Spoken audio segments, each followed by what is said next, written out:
আজ আমি স্বামী বিবেকানন্দের ছাত্র জীবনের এমন একটা গল্প বলবো যেখানে তার অসাধারণ সত্যনিষ্ঠার পরিচয় পাওয়া যায়। বিবেকানন্দ অর্থাৎ নরেন্দ্রনাথ ছেলেবেলা থেকেই খুব সুন্দর গল্প করতে পারতেন।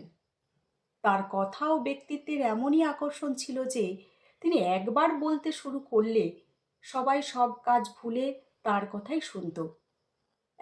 একদিন স্কুলে পড়ার ফাঁকে তিনি গল্প বলা শুরু করেছেন।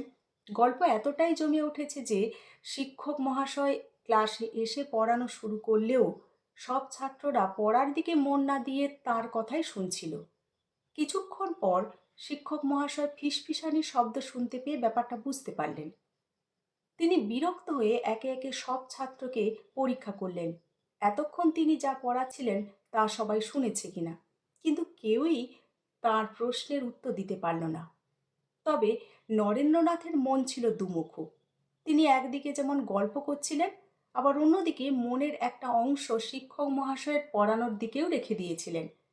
তাই শিক্ষক মহাশয় যখন তাকে প্রশ্ন করলেন তিনি তার নির্ভুল উত্তর দিতে পারলেন।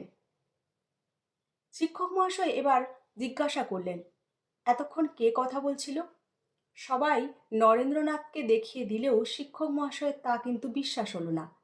তিনি নরেন্দ্রনাথ ছাড়া সব ছাত্রকে উঠে দাঁড়িয়ে থাকতে বললেন, কিন্তু নরেন্দ্রনাথও অন্যান্য সব ছাত্রদের সঙ্গে উঠে দাঁড়িয়ে পড়লেন। তখন শিক্ষক মহাশয় বললেন, না না, তোমাকে দাঁড়াতে হবে না। কিন্তু নরেন্দ্রনাথ বললেন, হ্যাঁ, আমাকেও দাঁড়াতে হবে, কেননা কথাটা কিন্তু আমিই বলছিলাম। বলেই তিনি অন্যান্য সব ছাত্রদের সঙ্গে দাঁড়িয়েই থাকলেন।